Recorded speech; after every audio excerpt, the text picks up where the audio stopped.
avec un très grand plaisir que nous accueillons ce matin Fathia Aboudjalat, qui est l'auteur de ce livre Le Grand Détournement, qui est en vente ici, mais je ne sais même pas s'il en reste. Peut-être un, voilà. Donc, et elle se fera un plaisir de le dédicacer à qui le souhaite. Et en tout cas, on souhaite une bonne lecture à tout le monde et un moment particulièrement agréable ce matin pour nous, en tout cas au Pardem, qui avons inscrit la laïcité au cœur, une laïcité non adjectivée au cœur du programme de notre parti. Donc Fathia, comme on le dit dans le programme en quelques mots, mais évidemment elle complétera sa présentation si elle le souhaite, est enseignante. Elle se définit comme une féministe universaliste, militante laïque, auteure de tribunes et d'articles, et donc d'un essai, d'un premier essai, si j'ai compris, Le Grand Détournement. À plusieurs reprises hier et avant-hier, on a souligné le détournement des mots, les nouvelles définitions qui étaient accrochées ou à un certain nombre de mots comme souveraineté, citoyen, etc. Et comment finalement se substituaient à partir de mots qui paraissent évidents, se substituaient de nouvelles définitions non dites, utilisées notamment par ceux qui s'opposent à la nation et à la souveraineté du peuple. On va retrouver évidemment, brillamment expliqué, le même travail de détricotage des mots autour de la laïcité. Avant que Fathia prenne la parole, c'est André Emmett qui va intervenir quelques instants, et c'est grâce à André que Fathia est là, puisque c'est elle qui nous a fait découvrir son livre. André. Alors, le Pardem est le seul parti politique qui, dans l'un de ses 10 points clés de son programme, affirme clairement son attachement aux valeurs républicaines et à la laïcité. Pour le principe laïque que retient le Pardem, je vais vous le dire, c'est ce qui a été retenu par le Pardem. La laïcité construit un espace a priori qui est la condition de la liberté d'opinion. Le citoyen conquiert par sa capacité de raisonner la conscience de sa liberté qui est un préalable à la protection de sa liberté de conscience. S'appuyant sur cette capacité de raisonner, l'individu peut s'extraire de sa détermination sociale et devenir décideur de ses propres convictions. Ce mouvement individuel de liberté permettant de se définir par rapport à ses références culturelles ou spirituelles sans y être assujetti est le point de départ de l'émancipation qui permet l'exercice de la démocratie. Dans la perspective républicaine, seul le peuple est législateur, et dans la perspective laïque, il ne doit s'appuyer pour ce faire que sur sa seule raison. L'État laïque permet de faire prévaloir ce qui unit sur ce qui divise et de consolider des valeurs communes qui fondent le lien social, entre autres l'égalité sans discrimination liée au sexe, à l'origine ou aux convictions. C'est cela qui permet la souveraineté pleine et entière du peuple. La laïcité rend incontournable la construction d'un État social avec un secteur public fort et des lois sociales qui défendent et protègent le citoyen. La laïcité est une arme efficace contre la mondialisation néolibérale. Le Pardem lie le combat laïque et le combat social au combat politique qui doit concrétiser la souveraineté du peuple. Les organisations politiques de masse ne sont pas au clair.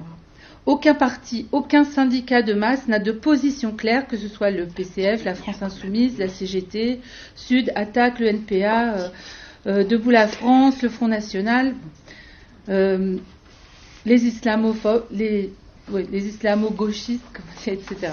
Cet appel a pour but de permettre aux laïcs de ces organisations de combattre les communautarismes dans l'enseignement, dans les quartiers et dans leurs associations ou dans leurs partis et syndicats. La laïcité recule. Depuis, la loi de 1905 a été modifiée 24 fois, c'est-à-dire que la laïcité a subi 24 défaites. La loi de 2004 sur les signes religieux à l'école n'est pas une avancée de la laïcité, mais un retour au circulaire Jean Zay. Chaque jour, la laïcité recule, comme recule le social, la démocratie, les droits. Comme le dit Jean Jaurès, il ne peut y avoir d'avancée sociale sans avancée laïque. Et inversement, les reculs sociaux sont liés au recul sur la laïcité. Récemment, le Brésil a bien montré aussi que les évangélistes ont bien préparé l'arrivée au pouvoir d'un candidat ultra-libéral. La nature des attaques contre la laïcité, il faut qu'on lutte contre 3 dérives, que sont d'abord la laïcité usurpée de l'extrême droite, qui s'en sert en réalité contre une seule religion, l'islam, la dérive de la laïcité d'imposture ou islamo-gauchisme, qui soutient les communautarismes, et la pseudo-laïcité concordataire des dirigeants néolibéraux qui veulent les religions sous contrôle de l'État.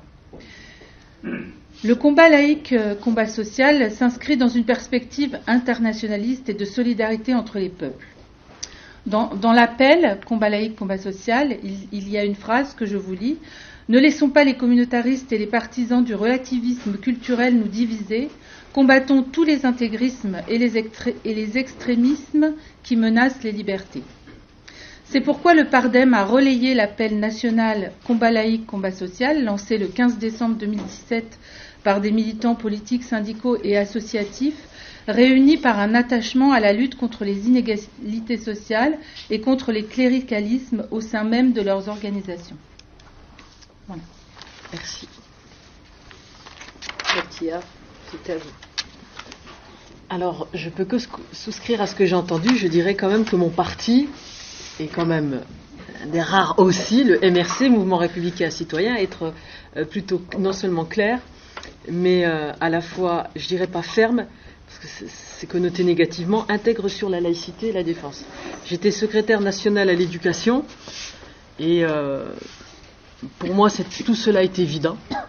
Et finalement, on a une telle régression qu'il va falloir reprendre le combat presque à zéro. Le titre qui a été fixé à cette intervention est vraiment très très beau. Lutte sociale, lier le combat social, laïque et politique. Ça a l'air simple, mais c'est un programme magnifique, ça ne va absolument pas de soi et c'est exactement ce qu'on doit faire. Tout comme on s'est laissé dérober ce beau mot et ce beau concept de nation, le drapeau, les symboles qui nous unissent par l'extrême droite, la gauche s'est dessaisie ou a laissé s'éloigner ces 3 dimensions, la politique, le combat social et le combat laïque. Pourtant, ils sont fondamentalement liés. On est dans une ère de l'anti-politique, parce qu'on présente maintenant vos idées comme le prolongement de votre identité, de votre vécu, et si possible de votre trauma. Parce que, comme le disait Wassila Tamzani, l'identité de victime est devenue une identité de combat. C'est la seule qui est valorisée médiatiquement. Donc vos idées sont le prolongement de votre épiderme, ou de votre utérus, si vous en avez un. Ça veut dire que vous empêchez le débat. Parce que si on vous contredit, on s'en prend à votre identité. C'est de l'antipolitique. Parce qu'on est incapable alors de se mobiliser sur l'intérêt général avec des personnes qui ne nous ressemblent pas. Alors mon livre parle de ce grand détournement en bande organisée, détournement du féminisme, la tolérance, sur le racisme, et aussi sur le cultuel, qui disparaît, qui est devenu maintenant uniquement du culturel. Et l'arme de ce détournement, c'est ce relativisme culturel et ce réarmement religieux qui permet de racialiser les rapports sociaux et l'identité, et d'effacer donc tout ce qui pourrait être de la mobilisation. Ce ne sont pas des sujets mineurs, et pourtant, surtout à gauche, ils sont délaissés, au même titre que la laïcité. Ils sont même un peu méprisés, comme s'ils étaient un peu indignes ou sulfureux. Chez beaucoup de penseurs qui se disent de gauche, qui sont assimilés à la gauche, je qualifie souvent leurs travaux de « il n'y a que l'économie qui compte, l'Allemagne est méchante ». Et quand vous résumez ces deux choses-là, c'est 80% de leur production. Jamais ils ne vous parleront de laïcité, jamais ils ne parleront de féminisme. Tout cela ne les intéresse pas. Il n'y a guère que Jacques Sapir qui arrive à articuler la laïcité avec la question nationale, la question populaire et la question sociale. Quand il écrit notamment qu'on ne peut prétendre fonder un projet politique sur une religion et que la démarche du croyant, quel qu'il soit, est une démarche individuelle et de ce point de vue, elle doit être impérativement respectée, mais qu'elle ne s'inscrit pas dans le monde de l'action politique qui est celui de l'action collective. Or, c'est bien ce à quoi on assiste, des religieux de tout part, des leaders communautaires de tout part qui prétendent empiéter sur le terrain politique pour mettre en place leur agenda religieux particulier. De même que ces sujets ont profondément à voir avec la conception politique de la nation, mais ils ont aussi à voir avec la gauche. C'est ça que j'aimerais, et j'ai l'impression qu'on est plutôt d'accord ici, puisque ce qui est en jeu, c'est la conception de l'État, la conception de la nation, le périmètre d'intervention de l'État, le rôle du citoyen, la place de l'individu, et il y a une convergence objective entre l'agenda néolibéral et l'agenda multiculturaliste. Ici, on ose se dire souverainiste, ce qui est, à mes yeux, à mes oreilles, très très agréable. Mais le souverainisme, c'est vouloir que l'autorité politique appartienne à la nation. C'est ce que dit la Constitution. La souveraineté, c'est l'autorité politique. Mais comment se prétendre souverainiste ou comment se battre pour que la nation exerce cette autorité politique s'il n'y a plus de nation pour l'exercer, mais plutôt une coalition ou une confédération de tribus? Parce que c'est à cela qu'on assiste. Moins d'État, cela ravit les libéraux parce que ça fait moins de dépenses, moins de mobilisation sociale. On valorise l'indigène, on oublie celle du prolétaire. Et je me dis que si j'étais née maintenant, je ne raisonnerais pas en tant que citoyenne, je ne raisonnerais pas au nom de l'intérêt général, je raisonnerais en me disant, voilà ce que je suis par ma naissance, et voilà ce que je veux obtenir, parce que, en tant que femme, en tant que racisée, ce terme horrible qui se développe. L'État est ravi de sous-traiter aux communautés les missions qui étaient avant les siennes. Et j'étais invitée à Toulouse aux assises territoriales de l'islam. J'ai cru que naïvement j'étais invitée en tant qu'enseignante ou parce que j'avais écrit un livre. Mais en fait, le préfet et le maire de Toulouse nous ont dit dès le début qu'on était là en tant que représentants de la culture musulmane. Ce qui nous a un peu refroidi. Donc on a été invités à s'exprimer sur des ateliers, notamment la place de la femme musulmane dans la République, l'école. Et il y avait la sous-préfète à l'égalité femmes-hommes, qui s'adressait aux travailleurs sociaux, aux médiateurs, ou de ceux qui présidaient des centres sociaux, moi enseignante, il y avait une maîtresse de conférence et il y avait un président de mosquée. Elle s'adressait à eux en tant que musulmans, donc ils ont répondu en tant que musulmans. Pas en tant que travailleur social, pas en tant qu'expert, en tant que musulmans. Et une d'entre elles était ravie de dire que quand il y avait eu des émeutes urbaines à la Reinerie, elle avait demandé à l'imam d'en parler dans son prêche, et que donc ça avait calmé la situation. Mais parfait. L'État n'aura plus besoin de déployer des services publics, puisqu'en fait on délègue tout à la mosquée qui est au milieu de la place du village. Ça fait moins d'économie. Donc il y a vraiment cette convergence-là entre le multiculturalisme et le libéralisme. On n'est pas dans une ère de progrès. On a l'impression qu'on est en train de développer de plus en plus de droits. On est dans une régression purement ethnique. Alors, on construit l'autre, et l'autre, je lui refuse ce qui, moi, me profite. Voilà ce qu'on est en train de faire. Alors, je prends l'exemple dans mon livre de l'excision pour parler de cette fameuse tolérance. Que je suis tolérante. Ce qui permet c'est extrêmement narcissique, d'ailleurs. En 89, Alain Caillé, dans sa revue du MOS, a réuni des scientifiques de gauche, anthropologues, sociologues, philosophes, psychanalystes, pour réclamer la dépénalisation de l'excision en France, en 89. Et il disait, nous ne pouvons pas condamner ces pratiques, puisque personne n'est actuellement en mesure d'apporter la preuve que ces pratiques procéderaient de motivation sadique, ni qu'elles témoigneraient d'un désir d'asservissement du sexe féminin. Dès lors, exiger la condamnation pénale d'une coutume qui ne menace pas l'ordre républicain et dont rien ne s'oppose à ce que, comme la circoncision, d'ailleurs maintenant, au lieu de dire excision, on parle de circoncision féminine, toujours cette contamination sémantique. Donc, à ce que, comme la circoncision, par exemple, elle ressortisse à la faire des choix privés reviendrait à faire preuve d'une intolérance qui manifesterait une conception singulièrement étriquée de la démocratie. C'est fondamental parce que, par exemple, dans le guide de la citoyenneté du Canada, le nouveau guide qui a été publié l'année dernière ou cette année, on ne fait plus référence à l'excision. Dans le guide précédent, il était clairement dit aux aspirants à la nationalité canadienne qu'ils devaient renoncer à l'excision, que l'excision était une pratique interdite. Ben non, parce que ça risquait de les bouleverser, de leur faire mal à leur petit cœur d'excision. Donc on y a renoncé. Donc c'est très actuel. Une des contributrices à cet appel, Martine Leleuvre, un appel dans lequel ils disent que finalement, ils se piquent même de sexologie, puisqu'ils disent que la sexualité, c'est un phénomène psychologique complexe et complet, et que donc, être privé de son clitoris ne gêne en rien la sexualité des femmes. Voilà jusqu'où ils sont allés. Et Martine Leleuvre, qui est anthropologue, écrivait que notre opposition releverait d'une vision fondamentalement ethnocentrique, qui fonctionne au mépris des cultures africaines. Et elle ajoute, nous faut-il émanciper ceux qui pratiquent et qui subissent l'excision, mais au nom de quoi ? Au nom de quoi oserait-on le faire sur le sol français ? Alors on peut se dire, oui, c'est en 89, c'est loin, puis maintenant l'excision, le consensus est fait. Il y a 60 000 femmes excisées en France.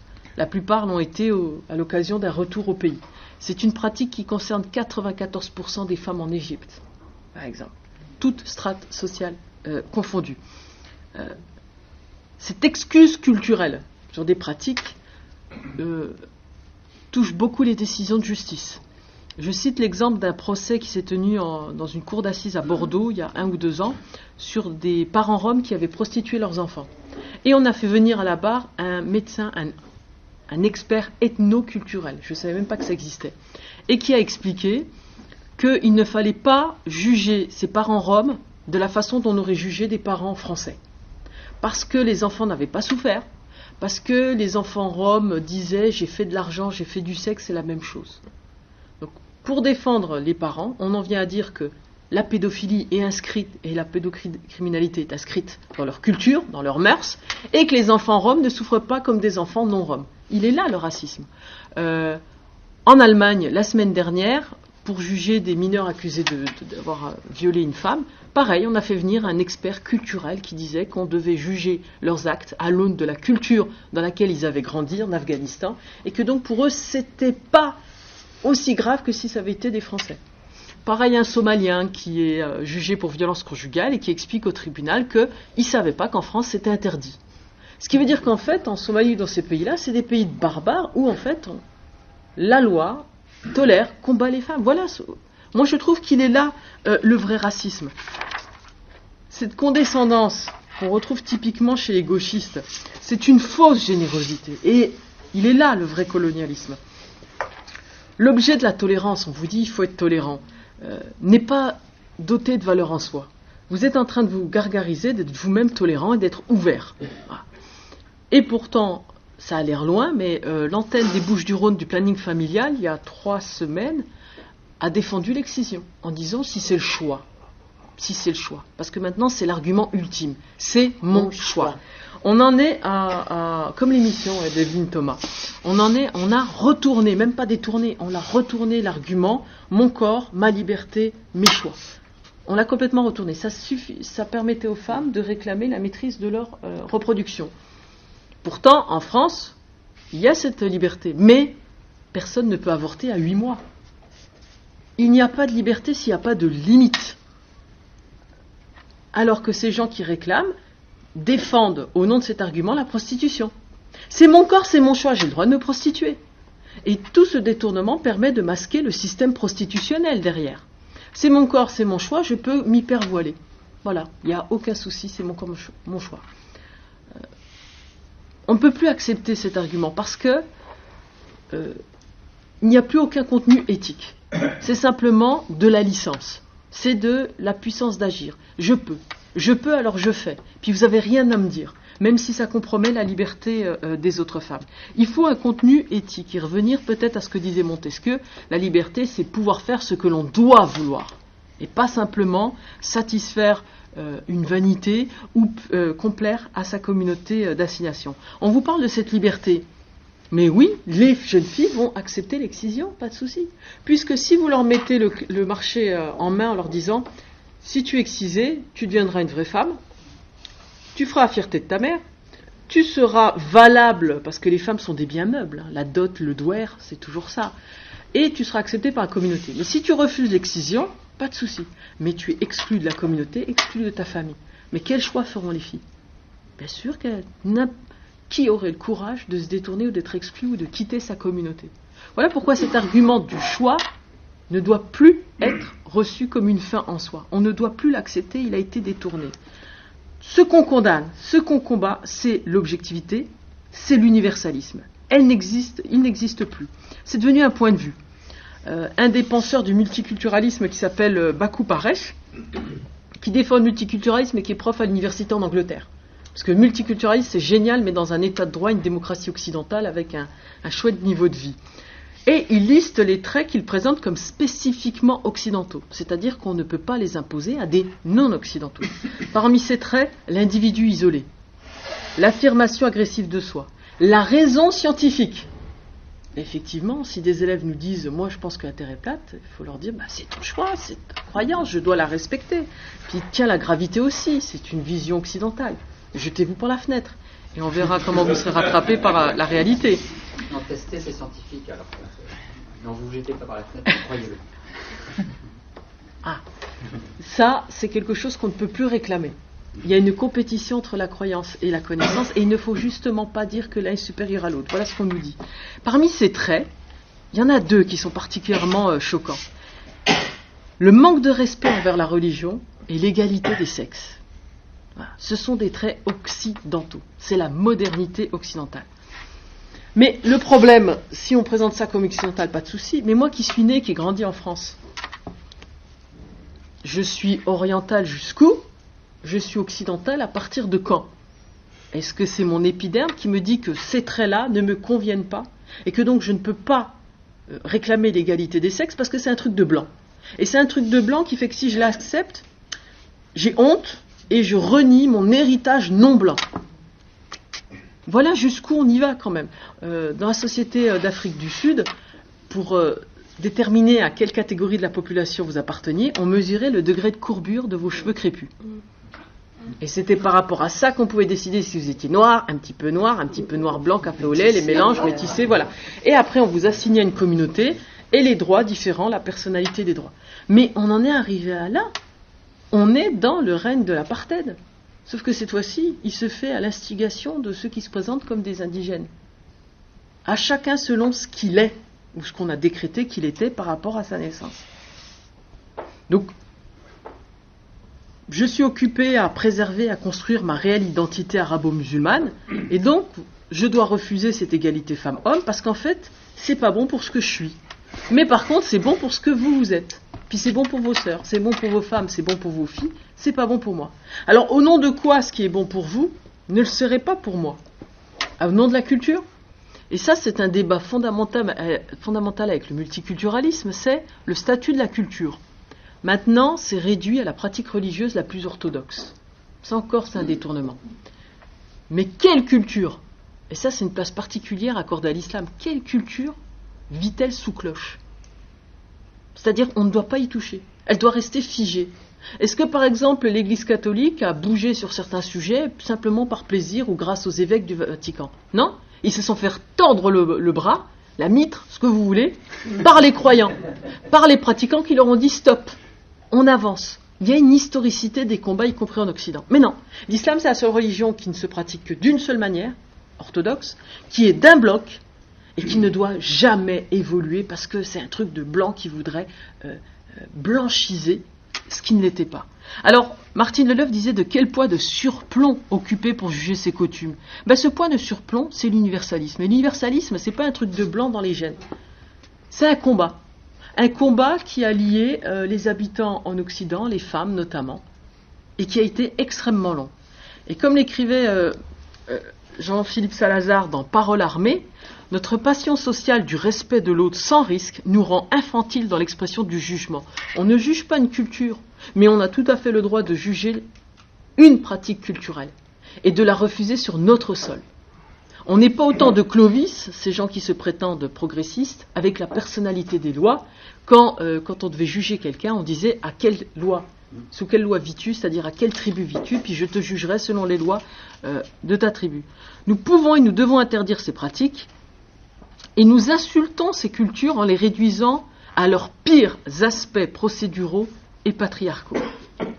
Ces valeurs ne sont pas liées à notre couleur blanche et elles ne sont pas innées. Elles ont été le fruit de débats. Alors, on est face à des radicaux. Si on est gentil, on va appeler ça des ultra-orthodoxes. Voilà.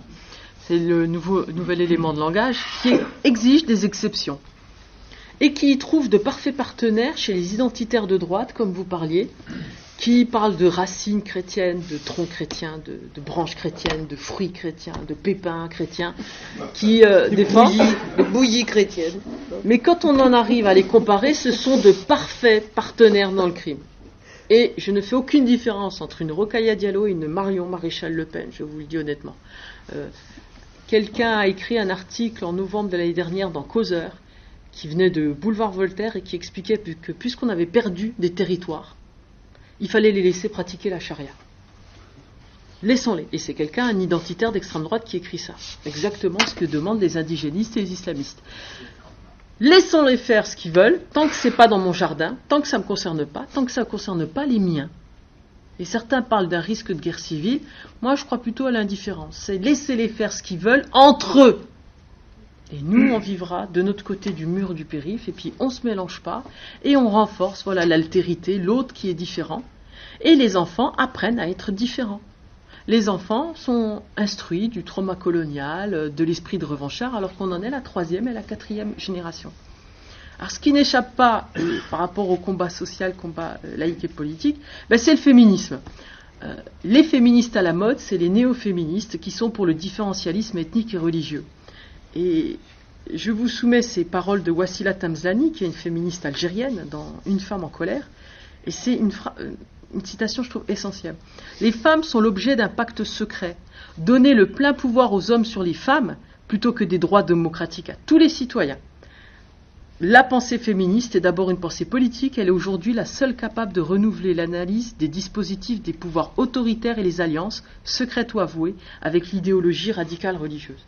Pensez à l'Afghanistan, vous avez des hommes qui ne sont pas instruits, illettrés, et pourtant ils ont le pouvoir sur la moitié de l'humanité. Est-ce qu'ils vont renoncer à ce pouvoir-là ? Non. Et ils vont se mobiliser pour maintenir ce pouvoir-là.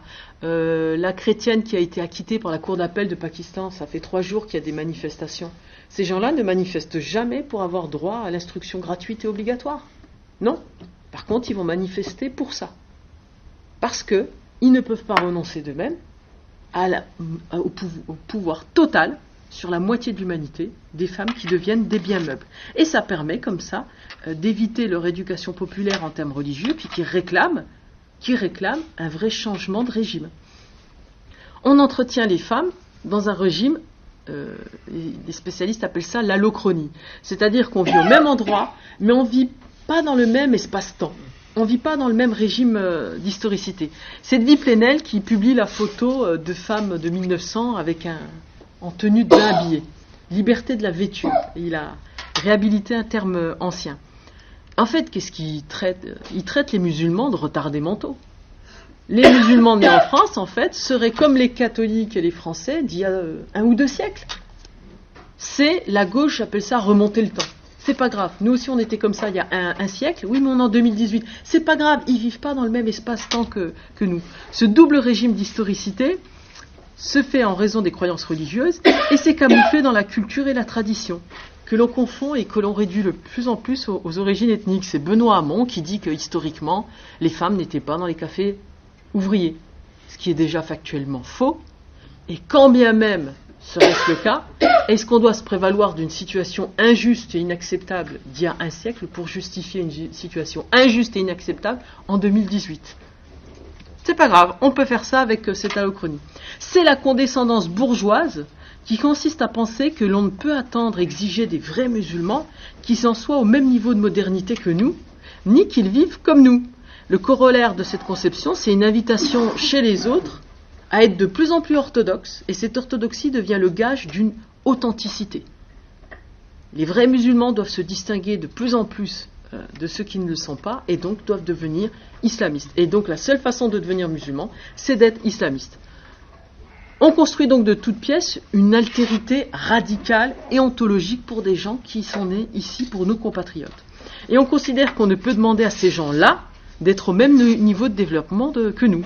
Il faut les laisser faire, parce qu'en fait, c'est comme ça que ça se fait chez eux, puis c'est bon pour ce qu'ils sont, comme s'ils étaient dans un territoire consulaire où la loi française ne s'appliquait pas. Et comme disait Tahar Benjeloun, ça aboutit à enfermer nos compatriotes dans des capsules spatio-temporelles. Hop, retour vers le passé, retour vers le futur, mais en passant par le Moyen-Âge. Et puis c'est pas grave, parce qu'en fait, ils se promènent pas à d'autres dromadaires, ils ont des voitures, ils ont des smartphones, mais pour le reste, il faut retourner au VIe siècle, la vraie authenticité où on est vraiment différent. C'est renoncer à considérer l'égalité femmes-hommes et les droits individuels comme universels pour les soumettre et les restreindre à une différenciation ethnique. Pas politique, puisqu'on vit dans le même pays puis que ces gens sont nés comme moi, ici ont été scolarisés. Ici, c'est vraiment une dimension ethnique. Prenez les oppositions et l'appel qui a été publié, bien sûr, toujours par Libération, contre la loi visant à pénaliser le harcèlement de rue. C'était parti du quartier de la Chapelle. Et dans leur tribune, ils disent que cette loi, toujours raciste, stigmatise une population particulière. Ceux qui vivent dans la rue. Parce que ceux qui vivent dans la rue, en fait, sous-entendu, ce ne sont que des Arabes, des non-blancs, des musulmans, des Noirs ou des Arabes. C'est là qu'il faut mesurer l'insulte et la condescendance qui est vraiment pour le coup colonialiste. Ça veut dire que ces gens-là sont des barbares et que harceler des femmes, c'est dans les mœurs. C'est anthropologique chez eux. Et qu'en plus, ils le faisaient dans leur pays, et que dans leur pays, c'est parfaitement toléré. Voilà à quoi ça aboutit, cette fausse générosité qui fait « je me bats pour eux ». Je vis pas au milieu d'eux. J'aurais pas l'idée de mettre mes gosses dans leurs écoles. Il faut pas déconner. Par contre, je me bats pour eux, puis plus ils sont différents de moi, plus j'ai l'impression de protéger des bébés phoques, de faire de l'humanitaire et d'être une héroïne. Parce que je suis une héroïne. Jusqu'à proposer, c'est la solution de l'élargissement des trottoirs. Vous vous rendez compte ? On élargit les trottoirs, on fait des MeToo, balance ton port, différentialisme, mais on ne va pas demander aux hommes de se retenir. On sous-traite aux femmes la responsabilité de ce qui leur arrivera. Voilà où est cette régression, et après on va vous parler de féminisme. L'universalité du féminisme est brocardée comme raciste, comme étant intolérante. Vous avez cette association islamiste, et ça n'existe pas le féminisme islamiste, tout comme ça n'existe pas le féminisme juif ou le féminisme chrétien. C'est soit l'un, soit l'autre.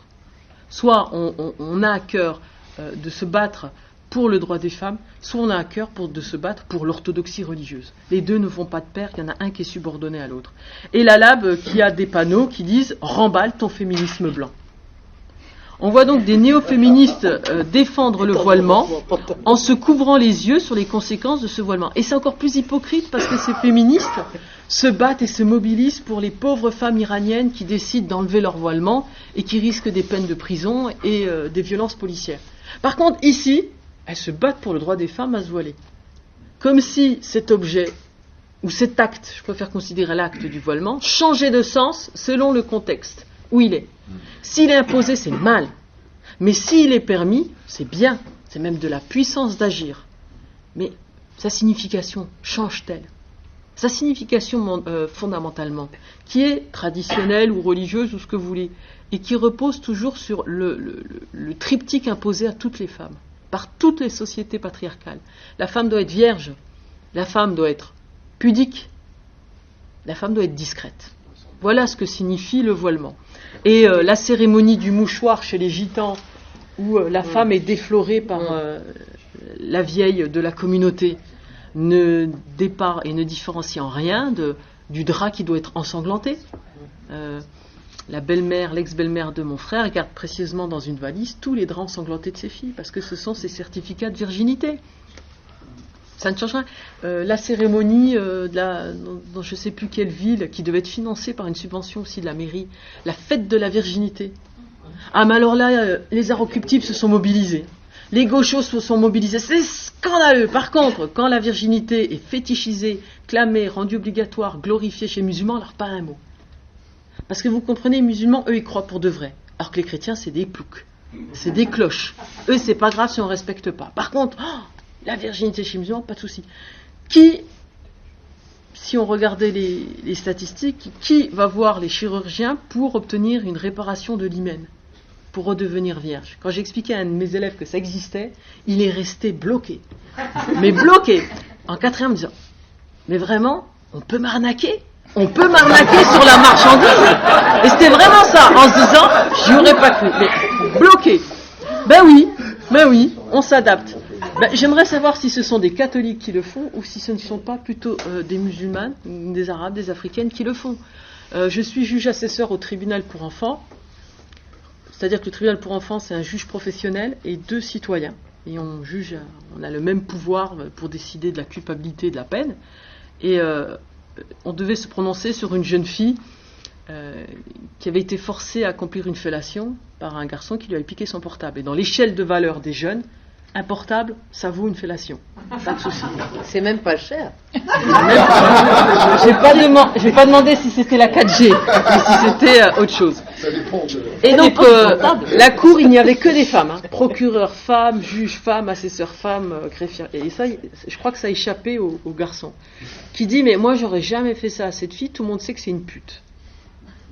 Et là, il y a la mère voilée de la gamine qui brandit un certificat de virginité.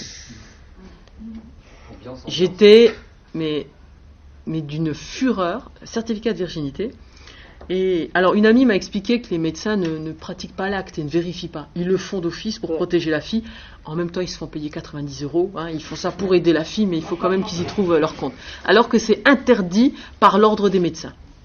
Mais là, ils l'ont fait. Et je regardais cette femme, j'étais en colère contre ce garçon, et je me disais, mais cette femme, est-ce qu'elle l'a fait pour protéger sa fille ou est-ce qu'elle l'a fait pour protéger son honneur ? J'avais l'impression qu'elle était prête à le placarder. Et là, le garçon répond, mais madame, on peut faire des choses avec sa bouche. C'est-à-dire que même la mère qui avait produit ce certificat-là, et sans doute pour se rassurer, était piégée, parce que de toute façon, les femmes n'en feront jamais assez. Quand on place l'échelle de valeurs religieuses, et donc en fait des leaders masculins religieux, les femmes n'en font jamais assez. On a ce détournement qui fait que non seulement le voilement est légitime, mais en plus, il est féministe. C'est de la puissance d'agir féministe, parce que vous comprenez, et le camarade italien me le disait hier en disant, oui, mais d'un autre côté, les femmes dans les publicités qui sont à moitié nues, c'est pire, elles sont non, dans les 2 cas, c'est objectivé. Dans les 2 cas, je ne reconnais pas une femme, je reconnais... Et encore pire, dans un burqa, je ne reconnais rien. Je ne sais pas si c'est un homme. Ceci n'est pas une pipe, mais ceci n'est pas une femme non plus. Ceci n'est pas un être humain non plus. Donc les 2, il faut les renvoyer dos à dos plutôt que de dire le voilement, en fait, c'est une résistance au capitalisme et à l'objectivation des femmes. Et voilà, c'est de la puissance d'agir féminine. Voilà ce qu'ils osent dire maintenant. Et c'est d'ailleurs par ces arguments que l'américaine Judith Butler avait défendu le port de la burqa en Afghanistan, en disant à ces femmes que si elles renonçaient à la burqa, elles se soumettaient à l'impérialisme américain. Alors elle est bien tranquille, les fesses posées dans une université américaine, d'oser dire ça aux femmes. Parce que vous mettez le voilement, mais il y a le reste de la panoplie qui va avec. C'est pas un déguisement d'Halloween, le voilement. Ça témoigne de quelque chose, de système d'adhésion à un certain nombre de valeurs. Et ce voilement, c'est comme les œillères qu'on mettait à un cheval pour pas qu'il s'écarte de son chemin. C'est de dire, moi je suis une femme, donc ma place est ailleurs. Ma place est où ma circulation se fait sous conditions dictées par les hommes de ma communauté. On arrive à cette hypocrisie-là que soulevait Sabine Procoris et qui disait justement, n'y aurait-il donc qu'en Occident que les femmes soient fondées à s'élever contre la domination masculine en brisant les diktats culturels que cette domination prescrit ? Joan Scott a écrit un bouquin sur la religion laïque. Alors la laïcité c'est raciste et en plus c'est une religion. Voilà. Elle nie l'historicité des combats féministes en France, comme si on avait tout obtenu du jour au lendemain parce qu'on est blanche. Et parce qu'en Occident, ils sont trop sympas. Une féministe disait que la femme est la prolétaire du prolétaire. On s'est battu. Et il faut en convenir, ça a été un angle mort de la pensée de gauche pendant longtemps. Même dans mon parti, moi, je m'étais jamais posé la question du féminisme quand j'ai adhéré au MDC à l'époque, parce qu'en fait, j'étais citoyenne. Et donc, j'étais pleinement égale aux autres. Citoyenne, au lieu de féministe, alors qu'en fait, face à cette régression, on aurait dû se poser la question. Non, la laïcité en 1905 n'est pas féministe. On a renouvelé le contenu et l'horizon de la laïcité par les combats politiques féministes. Et c'est comme ça qu'on a pu évoluer. C'est pas né comme ça, et c'est pas parce qu'on est blanche, et encore moins que les autres, qu'on a obtenu ça. Et Joan Scott, en disant ça, elle nie cette historicité. Et elle en exclut tous ceux qui ne sont pas blanches. Il est là, le vrai racisme. Alors, vous connaissez sans doute Ouria Boutelja, la fondatrice du PIR, qu'on n'invite plus en France parce qu'elle a la bêtise d'être honnête, de dire vraiment ce qu'elle pense. Et de ne pas prendre les précautions de langage trop mignonnes que prennent les autres, alors que pourtant elles disent exactement la même chose. Quand elle dit « j'appartiens à mon clan, j'appartiens à mon quartier, j'appartiens à ma famille, j'appartiens à l'Algérie, j'appartiens à l'islam, j'appartiens à ma descendance », c'est pas du féminisme. Le b.a.-ba du féminisme, c'est de dire que mon corps n'appartient qu'à moi. Moi, l'échelon qu'on oublie maintenant, l'échelon individuel, la personne, le citoyen qu'on oublie. C'est revenir à une mobilisation, mais aux côtés de qui ? Aux côtés de ceux qui me ressemblent. Et contre qui ? Contre ceux qui ne me ressemblent pas. Et alors, on n'est vraiment pas une menace contre le capitalisme, c'est sûr. J'ai débattu sur France Inter avec une de ces néo-féministes. Alors, on accentue la différence d'âge, Laura Adler, entre moi et elle, en disant qu'on n'était pas de la même génération. Il n'y a que 9 ans qui nous séparaient. 9 ans. Mais moi, je suis une vieillarde, je suis une féministe ringarde. Et alors, c'était très drôle parce que elle expliquait dans son bouquin qu'elle avait été agressée par des hommes en col roulé qui lui disaient que le voilement c'était mal, mais qu'elle avait dormi que 8 heures au lieu de ses 9 heures. Donc elle n'était pas en état de débattre. Et donc elle expliquait que déjà elle arrivait à vivre de son activisme et elle a créé une lettre très à la mode qui s'appelle Les Glorieuses. Voilà, l'association féministe. Elle arrive à en vivre depuis quelques années parce qu'en fait elle a un doctorat en économie. Mais ça, elle n'insiste pas trop dessus, parce que ce serait pas trop cool. Et je regardais son site et une de ses lettres était sponsorisée par Guerlain. Ah mais ouais, c'est ça la vraie subversion. Être financé par une industrie du luxe. Une industrie qui objectivise la femme et une industrie dont le fondateur c'est allé à quelques propos sur les noirs, si vous vous souvenez. Mais pas de souci parce qu'il faut quand même bien vivre. Voilà, c'est quoi ces néo-féministes ? Il n'y a pas de subversion. Il y a de la réaction et une régression de leur part. Alors s'il y a un féminisme occidental, c'est qu'il y a un féminisme oriental tout à fait légitime. Ça veut dire qu'il y a une vision différenciée de la dignité des femmes et de leur émancipation. Et donc, il y a un patriarcat blanc qui est méchant, qu'il faut traquer jusque dans l'orthographe, avec l'écriture inclusive. Par contre, le patriarcat oriental, il faut le respecter parce que eux, c'est autre chose. Eux, c'est autre chose. Eux, ils croient pour de vrai. Eux, on ne peut pas se moquer. Eux, on ne peut pas repousser, on ne peut pas négocier. Ça doit rester sous cloche, protégé. C'est pur, c'est différent, c'est anthropologique. C'est en fait il faut penser à ces bourgeoises qui allaient visiter les zoos humains, en voyant ces charmants petits sauvages derrière les barrières à qui il ne fallait pas donner de la nourriture. Ils reconstruisent la figure du sauvage. Et ils trouvent ça très mignon. Voilà. On est vraiment dans le côté méprisant de l'humanitaire. Ils ne les reconnaissent pas comme leurs égaux. Ils le reconnaissent comme différents, folkloriques, follement différents. Et ça leur permet surtout de ne pas leur étendre leurs droits. Et ça leur permet surtout, soyons honnêtes, la part de ces bourgeois, que leurs enfants ne viennent pas concurrencer les leurs sur leur marché du travail. C'est surtout ça que ça permet. Et c'est pour ça qu'on renforce l'altérité. Alors, par exemple, je vous ai ramené ce panneau. C'est par l'auteur de celui qui avait fait le beau portrait d'Obama, qui s'appelle Shepard Fairey. Et ça a été diffusé notamment lors de la Women's March contre Trump, qui a été complètement accaparé et détourné par les islamistes. Et ce panneau est fort charmant, fort beau, c'est joli. Il est dramatique, ce panneau. Ici, vous reconnaissez l'afro-américaine. Pas de souci. Ici, vous reconnaissez la latina. Pas de souci. Mais là, vous reconnaissez quoi ? On met sur le même plan des ethnies, qu'on ne choisit pas, avec le choix d'une orthopraxie. Parce que c'est ça, on ne sort pas toute voilée du ventre de sa mère. Et j'ai encore débattu avec une affreuse bonne femme qui me disait, oui, il y avait le racisme anti-arabe, maintenant c'est le racisme anti-musulman. Et je lui disais, mais l'islam, c'est pas une race. Vous jouez sur les mots, si. Non, c'est un choix. La religion est un choix. Un choix forcé par l'éducation, comme dans toutes les religions, juives, chrétiennes, ce que vous voulez. Mais c'est un choix, et il faut le présenter comme un choix.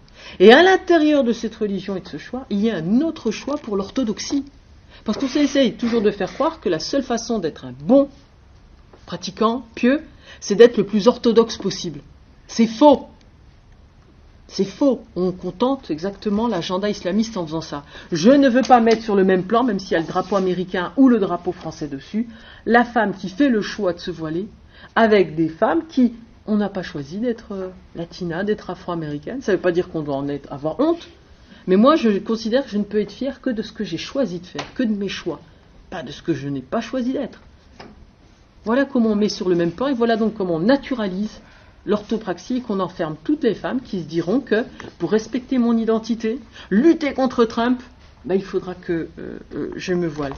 Une autre technique de communication a été expliquée par Édouard Barnès, le neveu de Freud, qui a écrit un livre qui s'appelle Propaganda. Et dedans, c'est lui qui a inventé la communication, les relations publiques. Et dedans, il explique qu'il avait été approché par les cigarettiers et qu'il y en a un qui lui disait « Mais les femmes ne fument pas parce que c'est mal vu. Comment je peux me faire pour qu'elles se mettent à fumer parce que ça va doubler mon marché ?» Qu'est-ce qu'il fait ? Il profite d'une manifestation pour les suffragettes. Il engage des comédiennes, il prévient les journalistes qu'il va y avoir un happening. Et à un certain signal, ces jeunes femmes sortent des cigarettes, les allument, les fument et les appellent les torches de la liberté. Et voilà comment d'un objet aliénant la cigarette, on a fait un objet subversif et un objet d'émancipation. Pour le bien des femmes, non. Pour le business d'un cigarettier. Et on a fait exactement pareil avec le féminisme qui est un business juteux et c'est la seule identité reconnue par les médias. Si vous êtes militante laïque, ils s'en foutent, ils vous inviteront pas. Si vous êtes féministe, alors là, vous pouvez venir. Puis si en plus vous êtes une féministe racialiste, parce que c'est ce qu'ils sont, alors là, c'est le pompon parce que ça a l'air délicieusement subversif et qu'on est auprès de gens qui ont besoin de s'encanailler. De bourgeois qui ont besoin de s'encanailler. Benjamin Barber, en 1997, avait écrit un bouquin qui s'appelait Jihad versus Macworld, où il annonçait deux internationales, deux mondialisations qui allaient s'affronter violemment. La mondialisation américaine, capitaliste, Macworld, Nike, qui vous vendent un mode de vie. Quand vous regardez les slogans « Just do it », ça ressemble à Yes Weekend d'Obama, ou « Venez comme vous êtes », McDo. On vous vend un mode de vie. Et face à ça, et en réaction à ça, il y a Djihad, la mondialisation violente islamiste, qui va réagir en disant « Ne vous laissez pas submerger par le consumérisme et la mondialisation ». Mais qu'est-ce qu'il dit dans ce bouquin Benjamin Barber ? Ils disent que non seulement ils sont complices, partenaires, mais qu'ils ont le même ennemi, et cet ennemi c'est l'État-nation. C'est l'État-nation. Et on subit ces attaques-là, la France, plus que n'importe quel autre pays, parce qu'on est cet État-nation, avec cette conception citoyenne, cette conception de l'intérêt général de la communauté nationale.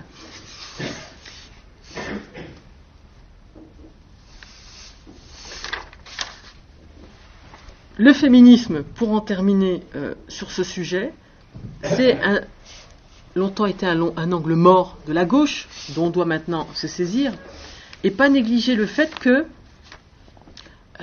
les femmes ne sont pas des victimes nées, mais qu'elles peuvent être les agents de leur propre aliénation. La subordination des femmes, c'est pas simplement la retraite physique. On est dans un état de droit qui permet aux femmes, même hyper voilées, de voter, d'avoir une bagnole, d'avoir un smartphone, de circuler. Mais ça, c'est pas dû à l'islam qui serait généreux. C'est dû à un état de droit qui ne leur laisse pas le choix. Mais la prochaine étape, ce sera de différencier le droit, et là, ils n'auront plus cette liberté. La clé, c'est toujours comment on transmet la tradition et le poids de la communauté. La laïcité permet l'émancipation, ce mot qu'on ne retrouve plus guère à gauche, si vous le remarquez. Ça permet de relativiser l'emprise communautaire. Ça ne veut pas dire que vous ne pouvez pas être laïque en étant musulman, ça ne veut pas dire ça du tout. Et ça ne veut pas dire, parce qu'on vous soumet toujours à cette alternative, que vous trahissez. C'est soit l'un, soit l'autre. Non, c'est complexe l'identité, et c'est construit, acquis, pas simplement inné. Donc ça permet de relativiser l'emprise communautaire et de se rappeler que être citoyen, c'est un métier. Ça ne s'exerce pas comme on va à la messe. Ça permet aussi d'affirmer la supériorité du droit qu'un corps de citoyens éclairé s'est donné, la supériorité de ces droits sur n'importe quelle tradition ou règle. Parce que comme disait Jean Carbonnier, la tradition, c'est le mécanisme par lequel la religion essaye de modifier le droit. Et c'est pour ça que maintenant, on assiste à ce détournement qui fait que ce qui était à l'origine cultuel devient culturel. Si c'est culturel, loi de 1905, on peut mettre des limites. Si c'est culturel, c'est anthropologique. On ne peut pas y toucher. Et j'ai vu certaines personnes se réjouir de la décision du Conseil d'État d'autoriser les crèches dans les mairies à condition qu'elle soit culturelle, festive ou artistique. Alors, il y en a beaucoup qui se sont dit « Enfin une victoire remportée sur l'islam, oui, bravo !» Mais en fait, cet arrêt est catastrophique. Parce que cet arrêt, qu'est-ce qu'il signifie ? Il signifie qu'aucun objet n'est cultuel en soi, mais qu'il y a une intention derrière dont on devra prouver au coup par coup qu'elle est religieuse. L'Aïd à la mairie de Paris, c'est culturel. Qui va mettre la limite entre culturel et cultuel ? Donc la crèche, si c'est joli, on la garde. Mais alors pourquoi avoir voulu démonter la statue de Jean-Paul II dans ce village breton ? C'est un artiste qui l'a fait, donc c'est artistique. Voilà comment on se prend les pieds dans le tapis, simplement pour donner des gages aux plus extrémistes. Le pire, c'est cette construction de l'indigène, mais là je vais passer dessus, qui correspond exactement à ce que faisaient les États coloniaux. La politique indigène était le fait des États coloniaux pour empêcher le mimétisme, pour empêcher que les indigènes réclament d'être intégrés dans une pleine citoyenneté. Alors que maintenant, ils essaient de vous faire croire que cette construction indigène, c'est justement pour résister à l'État. Pas du tout, vous leur rendez service. Alors, l'excuse culturelle, parce que je vais quand même respecter mon temps, offre une immunité aux pratiques religieuses et inverse les responsabilités. C'est à nous d'accueillir, c'est à nous de nous adapter, c'est à nous de nous retenir, nous restreindre. Mais on n'exige plus rien des autres. Et je cite par exemple le cas de la Cour suprême du Canada, temple du multiculturalisme, qui a autorisé un enfant à porter à l'école à Kirpan, le poignard des Sikhs. L'école lui avait permis, en lui disant, de prendre un poignard en bois ou en plastique. Cet enfant a refusé, il voulait un vrai poignard. Les poignards sikhs sont autorisés dans les avions, mais pas au Parlement canadien, bizarrement.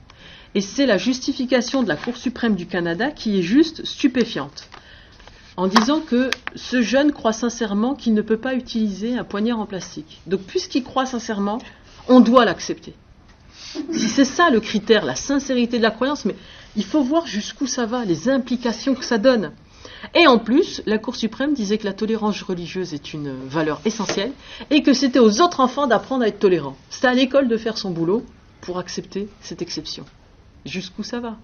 Pensons aux minorités à l'intérieur des minorités, les femmes, les enfants, les homosexuels. La Cour suprême des États-Unis a refusé de se prononcer sur le cas d'une femme qui était issue d'une tribu amérindienne du Nouveau-Mexique et qui, dans cette tribu, les femmes ont des droits différents que les hommes, des droits inférieurs. Donc elle réclamait une reconnaissance de ces droits. La Cour suprême a refusé de statuer en disant que c'était le droit de la tribu qui prévalait. Mais où est le droit de sortie, ce qu'on appelle l'opting out ? Elle, comment elle fait pour dire « mais moi je veux la loi territoriale » ? Ben non, puisqu'elle appartient à cette communauté, à cette tribu, ce qu'elle n'a pas choisi, elle relève de cette tribu. Voilà ce qu'on ose admettre. On en arrive à des dérives où les communautés amérindiennes ont été critiquées parce qu'elles n'étaient pas arrivées à dépasser les 50% d'alphabétisation de leur communauté. Qu'est-ce qu'ont fait leurs leaders ? Ils ont dit que l'alphabétisation était un truc de blanc occidental.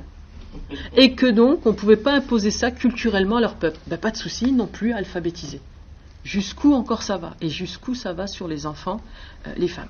Donc l'État s'est tiré une balle dans le pied, on le voit avec le Conseil d'État qui joue vraiment contre nous. Toutes les réformes qui sont imposées par l'Union européenne, l'OCDE, le FMI vont dans le même sens. Il faut que l'État réduise son périmètre d'intervention. Il faut reculer sur le social, sur les services publics. Donc on externalise, on sous-traite les cours de soutien à la mosquée.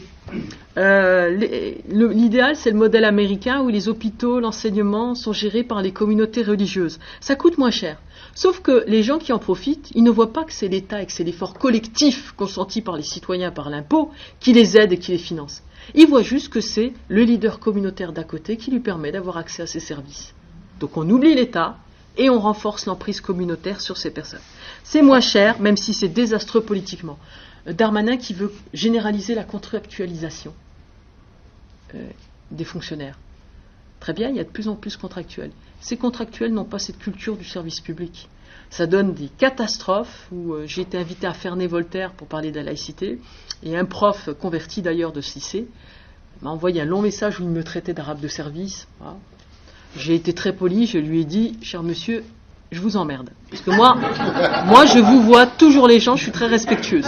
Mais j'ai découvert après que c'était un prof. Et que non seulement c'était un prof, mais qu'en plus, il avait mêlé les élèves de ce lycée à ces histoires, qui n'avaient pas lu son message particulièrement insultant, mais qu'il avait lu ma réponse, et qu'il avait dit que j'étais raciste, et qu'il avait tronqué mes propos en disant que je disais que toutes les femmes voilées étaient homophobes, alors que mon intervention est encore visible, et qu'il n'y a aucun souci. Voilà ce que font les contractuels. Il est contractuel. Les contractuels, vous cassez le lien. Déjà, vous vous insécurisez, mais vous cassez, ce qui fait que la personne, pour rester, va vouloir d'autant plus plaire au chef d'établissement, ou aux élèves, ou aux parents, quitte à adapter ses enseignements ou ses notations, mais vous enlevez cette culture du fonctionnaire d'État, du service public et de l'intérêt général. Convergence entre le libéralisme. Alors si vous allez voir Blanquer en disant qu'il est un faux conservateur et un vrai libéral, si vous allez le voir en disant mais il y a un souci avec ses profs, il va vous dire ah oui, la laïcité c'est important. Oui, mais il y a trop de contractuels. Non, c'est très bien les contractuels. Ça coûte moins cher à l'État. Maintenant, c'est devenu ringard ou sulfureux de parler des citoyens. Et je recite Benjamin Barber qui disait que seul un État démocratique a intérêt à préserver l'autonomie des différents secteurs de la vie publique et a le pouvoir de l'assurer. Lorsque l'un d'eux, la religion et l'économie, par exemple, arrache la souveraineté des mains de l'État et donc du peuple, il en résulte une mainmise totalitaire, théocratique au Moyen-Âge, économique à l'ère de Macworld. Et nous avons ces deux adversaires communs contre nous.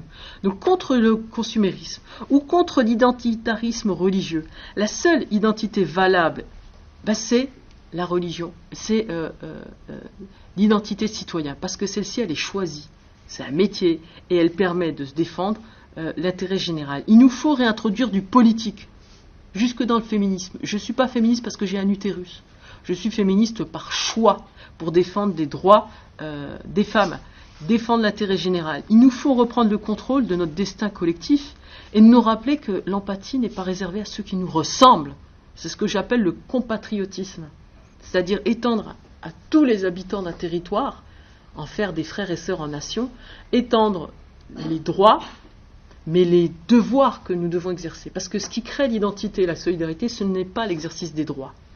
Parce qu'on a l'impression que l'État est devenu un guichet de service. Non, c'est l'exercice des devoirs. C'est ça qui nous permet de créer du lien. Alors il ne faut pas être naïf, et j'ai pu remarquer dans mes échanges que ces drôles de bourgeois gauchistes sont plus à l'aise avec un discours indigéniste qui les décrit comme racistes qu'avec un discours politique qui pointe leurs avantages et leurs privilèges de classe. Ça les gêne, et ça, ils n'en veulent pas. On est dans cette régression ethnique. On est dans cette concurrence, il faudrait en venir à des mots simples, récupérer des mots et leur signification et réfléchir à ce qu'est l'émancipation individuelle et collective qui passe par l'éducation.